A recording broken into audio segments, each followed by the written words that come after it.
ഇത്ര നേരം പാട്ട് ഡാൻസ് ഒക്കെ അല്ലാലോ. അപ്പൊ നമുക്ക് ഇന്ന് ട്രാക്ക് മാറ്റി പിടിച്ചാലോ? നമ്മളെ ചിരിപ്പിക്കാനും ചിന്തിപ്പിക്കാനുമായി മനോഹരമായ ഒരു സ്കിറ്റുമായി എത്തുന്നു 11 ബിയിലെ പെൺകുട്ടികൾ. എന്റെ മോനൊന്ന് പെണ്ണ് കെട്ടിയിരുന്നെങ്കിൽ ഈ കഷ്ടപ്പാടൊന്ന് കുറഞ്ഞില്ലേ? അച്ഛനെന്ന് പറഞ്ഞവരുണ്ടല്ലോ, പണ്ടെങ്ങാണ്ട് ബാലയിൽ രാജാവിന്റെ വേഷം കെട്ടിന്ന് പറഞ്ഞ് പൊള്ള എപ്പോഴും രാജാവെന്ന് പറഞ്ഞ് നടക്കാം. ഒരു പണിക്ക് പോകത്തില്ല, മകനെ കുറിച്ചൊരു ചിന്തയില്ല. മനുഷ്യനെ ഒന്നങ്ങോട്ട് വന്നേ.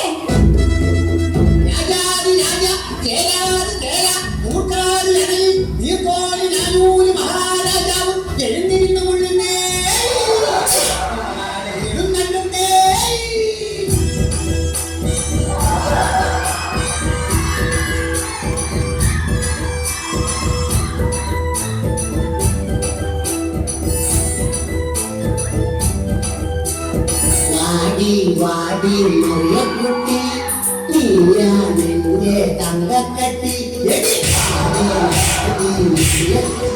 എന്നും നീയാണെന്റെ പൊന്നും കട്ടി നീ എന്റെ കരമുക്കല നീ എന്നെ എന്നെ കണ്ടാടി കുടിക്കാടി ചിരി കണ്ണീരാടി. ഇങ്ങോട്ട് മാറി മനുഷ്യ.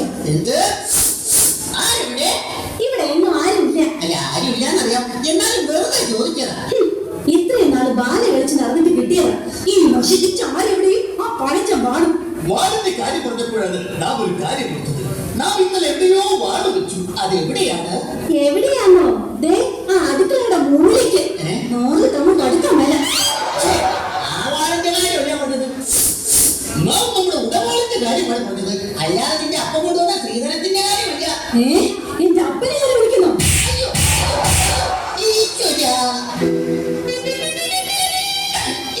നീ എന്റെ വിലയില്ലാത്ത രാജാവാക്കി മാറ്റി.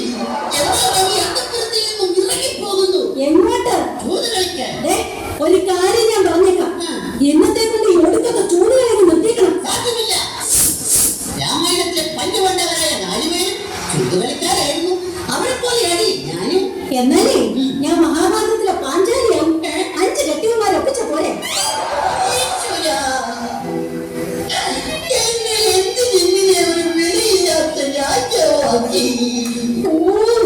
എന്റെ പൊന്നു മഹാരാജാവേ, നമ്മുടെ മകനെ പെണ്ണ് കാണിക്കാൻ കൊണ്ടുപോകാന്ന് പറഞ്ഞ ബ്രോക്കർ ഇന്നെങ്ങാനും വരികയോ?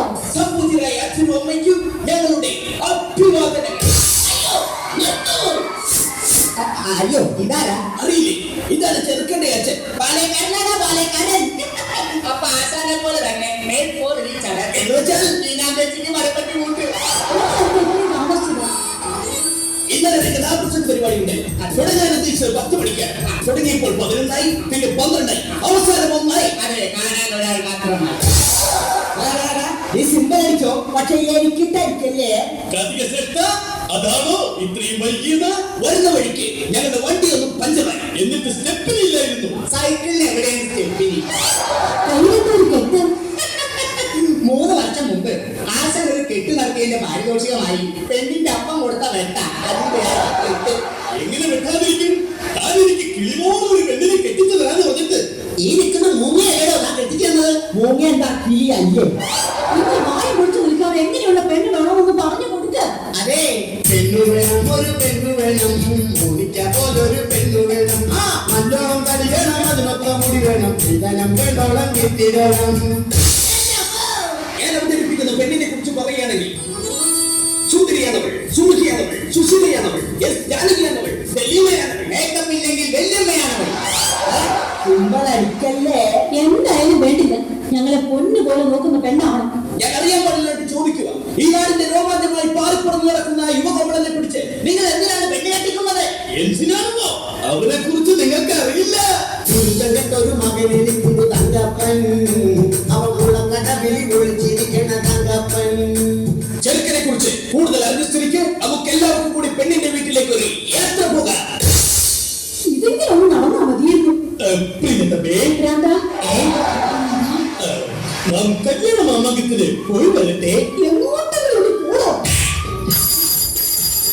ഹലോ,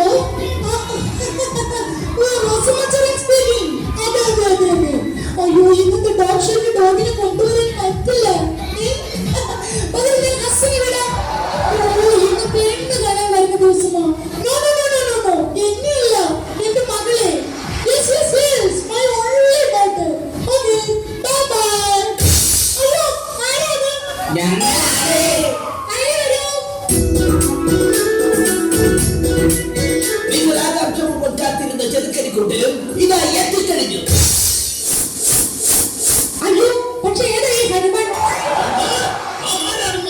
വക്രീത വിക്രിയത്തോട് പുലമ്പിക്കൊടുക്കൂ. അയ്യോ, ഈ നിൽക്കുന്നത് ഹനുമാനല്ല, ഈ നിൽക്കുന്നതാണ് സുഗ്രീവൻ. അതെ, ഇത് തന്നെയാണ് ചെറുക്കന്റെ അപ്പൻ. ഇയാളുടെ മകനെ കൊണ്ടാണോ എന്റെ മകളെ കെട്ടിക്കാൻ പോകുന്നത്? കാര്യമെങ്കിലേക്കാണെങ്കിലും ചെറുക്കൻ ഒന്നുണ്ട്. എന്ത് വിദ്യാഭ്യാസം, ജോലിഫിക്കേഷൻ. എന്നിട്ട് അവൻ എന്നോട് പറഞ്ഞു, ചേട്ടായി എനിക്കൊരു പണി വേണം, ഒരു ഇട വേണം, ഒരു തുണ വേണം, അതിന് എനിക്കൊരു പെണ്ണ് വേണം. ഞാൻ പറഞ്ഞു, നിനക്കൊരുത്തിക്കാരെ കുതിച്ചിട്ടുണ്ടോ? ഉണ്ട്. അതാരാ? അത് മറ്റാരുമല്ല, നിങ്ങളുടെ മകൻ ആന. ആനയോ? അല്ല, ഭാഷ മഴയിടാൻ മറന്നുപോയതാ. ആനി. ആരുടെ? അതാരാ? ഇങ്ങനെ കണ്ടാലേ ഈ നാട്ടുകാരെല്ലാവരും ഓടി വിളിക്കും. അത്രയ്ക്ക് വൃത്തിയിട്ടവനല്ലേ? പിന്നെ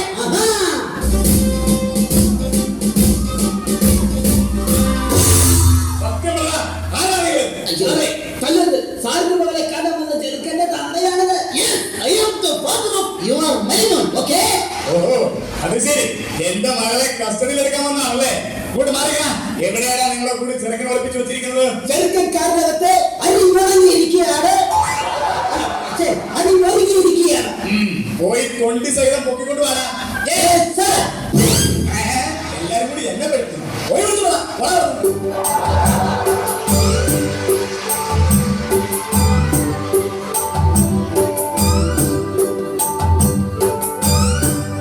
എന്റെ അമ്മോ, ഈ പോലീസ്. ഓനെ നീ ഓടരുത്, ചാടരുത്, പേടിക്കരുത്. ഇത് നീ കെട്ടാൻ പോണ പെണ്ണിന്റെ അപ്പൻ. എടാ, നിന്റെ പെണ്ണിന്റെ അപ്പനാണ് അപ്പൻ. അപ്പാപ്പ പെണ്ണെവിടെ? അപ്പാപ്പൻ. അപ്പ പെണ്ണെവിടെ? തൊണ്ടി സാധനം ഞാൻ നിന്നെ എത്തിക്കാൻ പോവാ. ഇനി മുതൽ നീയാണ് സൂക്ഷിക്കേണ്ടത്. മോളെ ലോകത്തിന് ഇറക്കി. മോളോ, ഒന്നിനോ അമ്മേ.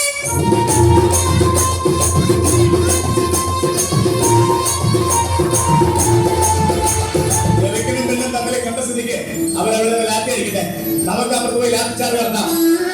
ഇത് നമ്മെ തട്ടിക്കൊല്ലാൻ പോവുകയാണോ? എടോ, വിവരമില്ലാത്ത രാജാവേ, എന്തോ? നമുക്ക് അപ്പുറത്ത് പോയി ചായ കുടിക്കാന്നാണ് സാറ് പറഞ്ഞത്. ചായ കുടിച്ച് തീരുമ്പത് എനിക്കും എന്റെ സംഘത്തിനും 5 നിമിഷം വിശ്രമം.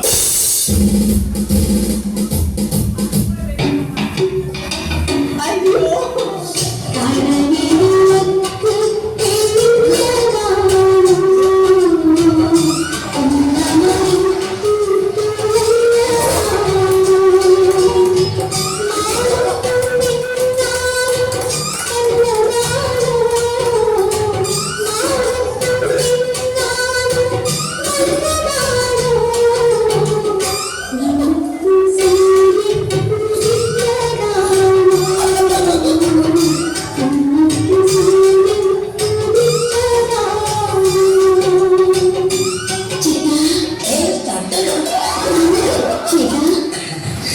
എന്താ? ചായ ആ, ഇനി തന്നെ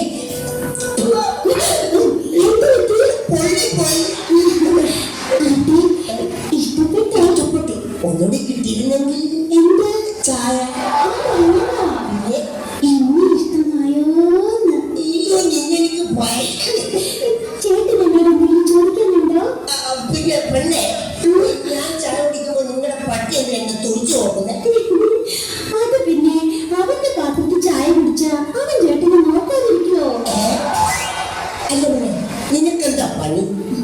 തയ്യല പോക്കറ്റടിക്കുവോ? പോക്കറ്റ് മാത്രമല്ല, കയ്യും വിട്ടും കഴുത്തും വിട്ടും. ചേട്ടന്റെ അല്ല, തുണിയുടെ.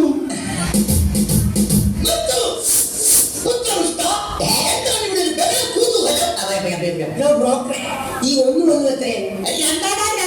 എന്നാലേ ഈ രണ്ടിലൊന്ന് എനിക്ക് ഇപ്പൊ അറിയണം. കല്യാണം കഴിഞ്ഞ് ഞാൻ ഈ പെണ്ണിനെ